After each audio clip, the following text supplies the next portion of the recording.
የተወደዳችሁ በዓለም ዙሪያ የምትገኙ የሁሉ አድማጭ ተመልካቾች ትኩስ የባህር ማዶ መረጃዎችን ይዘንላችሁ ቀርበናል። ሁላችሁም ላይክና ሰብስክራይብ በማድረግ ማድመጥ ጀምሩ። ዋና ዋናዎቹ በቅድሚያ ፑቲን የሩሲያ ወታደሮችን ኮራሁባችሁ ሲሉ አወድሰዋል። ማሸነፋችሁ ቅርብ ነው ሲሉም ተናግረዋል።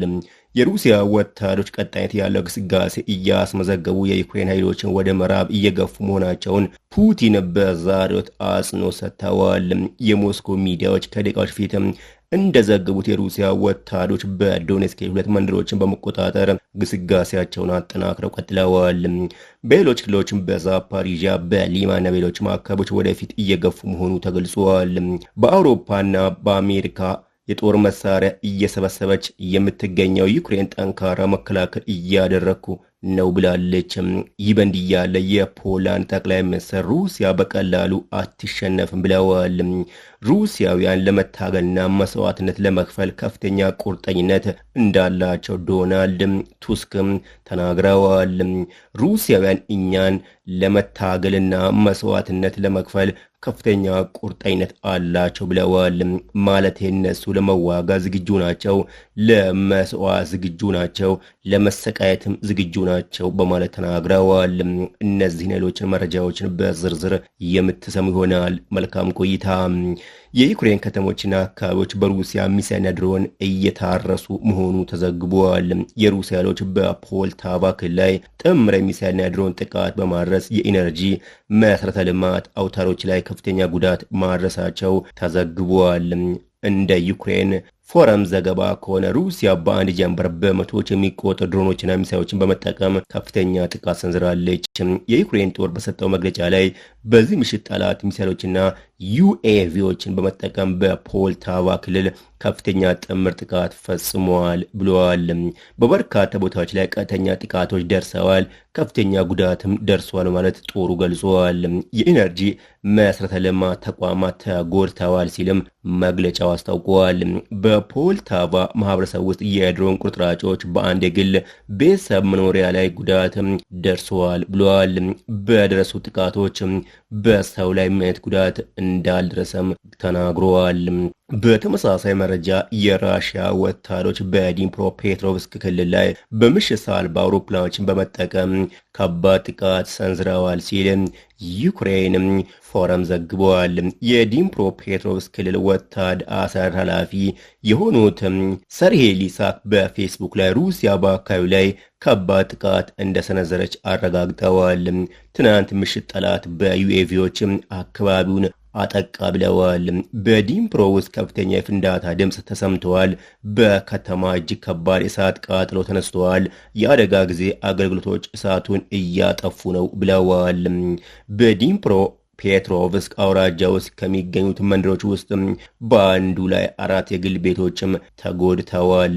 በሲኔል ኒኪቭስኪ አውራጃ ውስጥ በሻከታርስክ ማህበረሰብ ውስጥ ባለ 5 ፎቅ ህንፃ በሩሲያ ጥቃት ተጎድተዋል።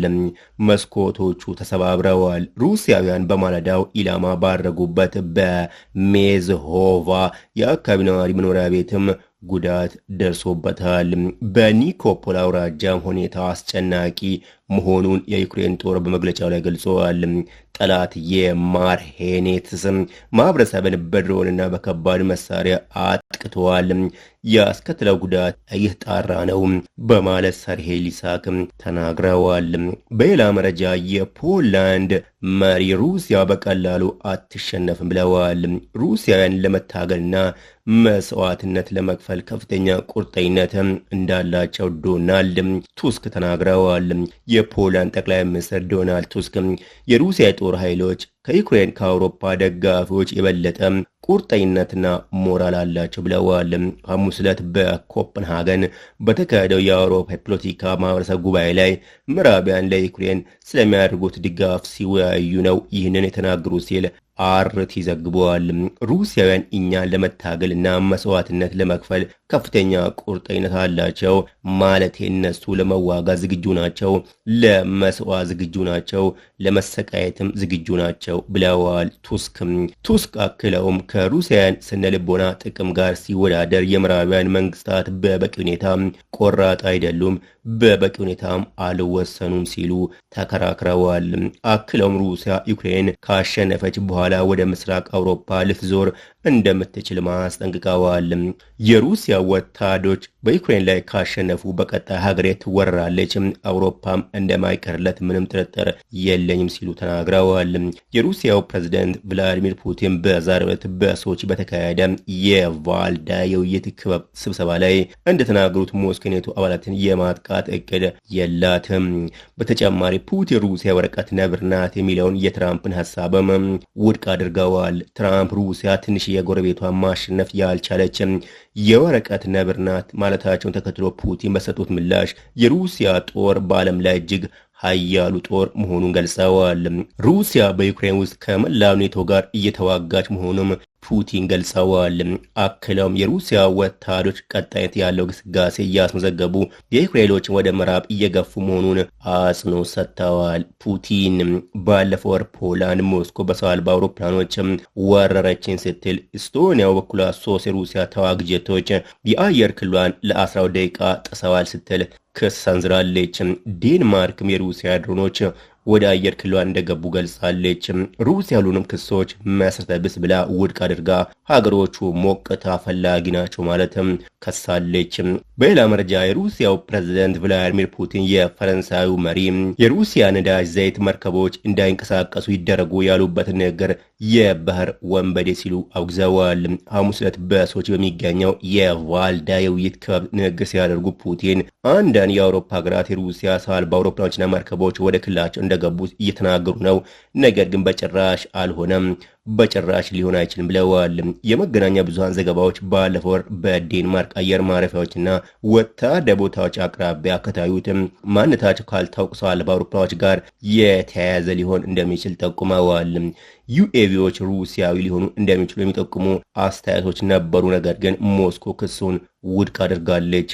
ፑቲን በተጨማሪ መርከቧ ከሩሲያ ጋር ምንም አይነት ግንኙነት እንደሌላት በመናገር በውጭ ባንዲራ ከዓለም አቀፍ ሰራተኞች ጋር እየተጓዘች እንደነበረ ገልጸዋል።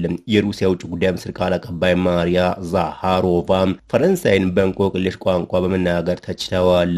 ይህም በክሱ ላይ ዝርዝር መግለጫ አለመኖሩን ጠቁመዋል። የአውሮፓ ህብረት የባህር ሕግን በመጣስ የጥላ መርከቦች ጽንሰ ሀሳብን እንደፈለሰፈና አሁን በዓለም አቀፍ ደረጃ ህገወጥ ሁለተኛ ደረጃ ማዕቀቦችን ለመጣል እየሞከረ ነው ማለትም ተከራክረዋል። የአውሮፓ ህብረት ሩሲያ የዩክሬን ግጭት ከተባባሰ በኋላ ማዕቀብ የተጣለበትን ዘይት ወደ ውጭ በመላክ ላይ ያለውን ገደብ ለመቅረፍ በምስጢርም የነዳጅ ታንከሮች መረብ ላይ እንደምትተማመን ይገልጻል። የብራስልስ ባለስልጣናት እንደሚሉት የጦር መርከቦች ብዙውን ጊዜ የሚቾት ባንዲራዎችንና ግልጽ ያልሆኑ የባለቤትነት አወቃቀሮችን በመጠቀም የሞስኮን ገቢ በማስቀጠል ደህንነትንና አካባቢያዊ አደጋዎችን ያስከትላሉ። ህብረቱ የተወሰኑ መርከቦችን በጥቁር መዝገብ ውስጥ አስገብተዋል። የወደብ ፍተሻም አጥቧል። ሶስተኛ ሀገራትና ኩባንያዎችም በሀገሪቱ ላይ የጣለውን ሰፊ የእገዳ ዘመቻ አካል እንዲሆኑ በማድረግም ከሩሲያ ጋር ግንኙነት እንዳይኖራቸው ጫና አድርገዋል።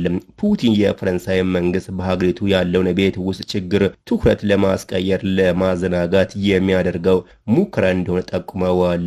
አድማጭ ተመልካቾች የዕለቱ መሰማት የነበረባቸው መረጃዎች እነዚሁ ነበሩ። ለተጨማሪ መረጃ ላይክ እና ሰብስክራይብ እንዳይረሳ።